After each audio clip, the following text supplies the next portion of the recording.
So I'm about halfway through Peter Zion's new book. I think the one thing I've learned from it is that I've been putting too much emphasis on the H in his name, saying Peter Zion, and he pronounces it Zion, or Zion. Anyway, for a guy who's written 3 books on the same topic in about 4 years' time, I mean, it's no surprise that there are no surprises in the book. This could very well be called, it is called Disunited Nations, full title on screen, but it could easily be called The Absent Superpower, The Extended Appendices. I mean, in the Absence of Superpower, he talks a lot about, fracking and natural gas and petroleum and whatnot, and he hasn't mentioned that at all in this book. So, this is a very different focus. But in the previous book, he's got these conflict scenarios that he lays out, the tanker wars in East Asia, Twilight War for the, departing Russian ethnicity, Germany's the corner they've painted themselves into. And in this book, the first half anyway, as I said, I'm halfway through, he is largely just going back and examining the histories of the countries that are going to be involved in these conflicts. So there's an extended portion, a whole section of the book could just be China is screwed. I mean, it been a theme of his work up till now, and he continues it here. He's gone on quite, at length. As a counterpoint to the China is screwed part of the book, Japan is well positioned, to do well in the coming turmoil. As always, the premise, the thing that you have to start with is what he calls the order with a capital O. This is the post-World War II global order instituted by the United States as a bribe to get everybody else to let us coordinate their defense and their, containment of the Soviet Union. And the U.S., in order for this to be an effective bribe, couldn't really profit from it extensively. So the U.S. economy isn't really all that integrated into the global economy, although this whole coronavirus thing is definitely rubbing our noses in how tightly wound up, how intertwined we have gotten with China. And if I've been, as you well know, annoyed by the whole hysteria around this crisis, but if it leads to severing ties with China and, disentangling ourselves from them in terms of the manufacture of our electronics and all of our cheap, injected molded plastic bullshit, great. And if we have to pay a little bit more for all that stuff, that's great too. If it means that stuff that used to be made in China is made here in the U.S., I'm all for it. It is not impossible. It is not impossible. And you know what? God forbid, you might have to use the same smartphone for like 2 years. Oh, I know, the horror. The horror. It's almost as bad as realizing that the people who made it might have access to medical care. Wouldn't that just take all the fun out of using your new phone, your powerful, nifty new phone, to know that the people who made it are living a decent life? Wouldn't that just ruin everything for you? Oh, I tell you, my anger at establishment Democrats right now,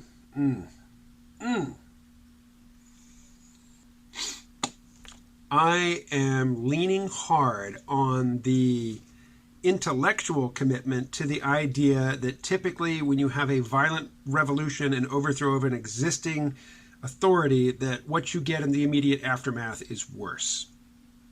So it's not that I think that the comfortable motherfuckers deserve mercy. It's just that I think it won't benefit all of us to deal with them as harshly as they deserve.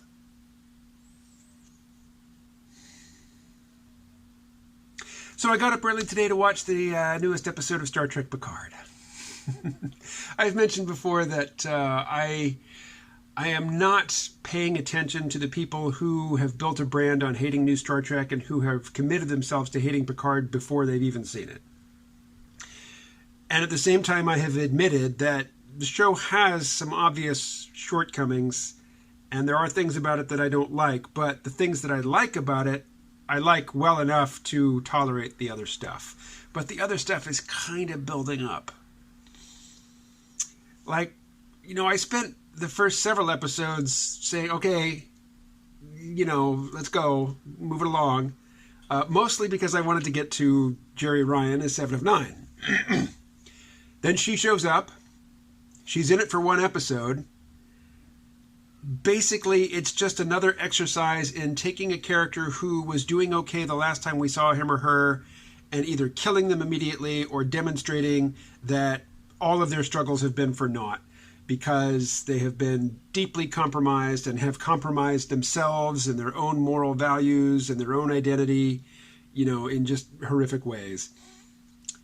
And so 7 of 9 pops up just long enough to not quite get there in time to save Icheb from being tortured to death, but, to avenge his death while also murdering him.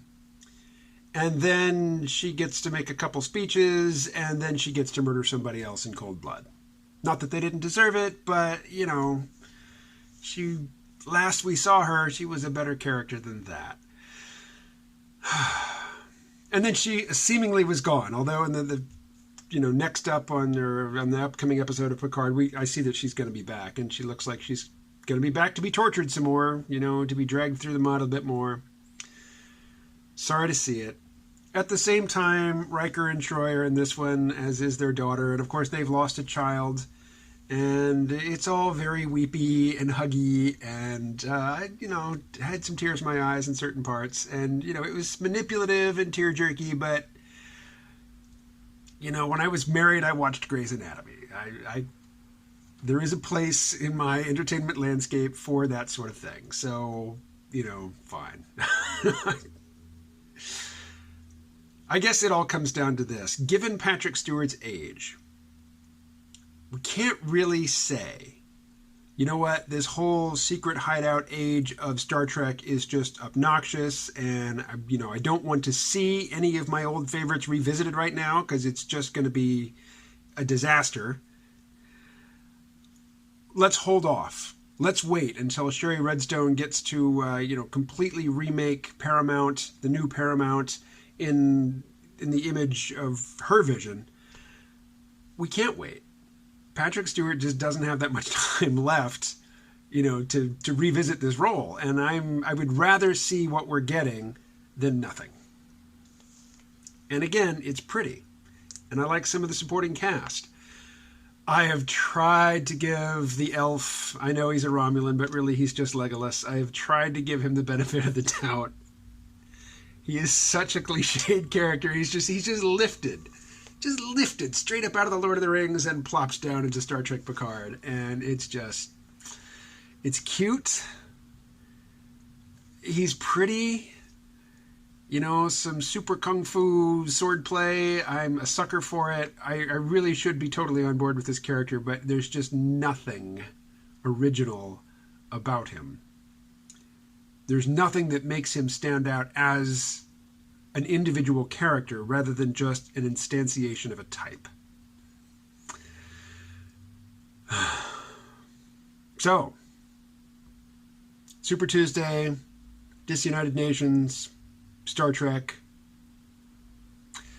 I think tomorrow we'll get a new episode of the Clone Wars, and kind of like Star Trek, where I was waiting for 7 of 9, the new Clone Wars, it's gorgeous. I'm glad to see it. I love that it's focusing on the clones these first few episodes, because it is the Clone Wars. Come on. But here I am sitting just waiting for Ahsoka Tano. So bring on Ahsoka. All right.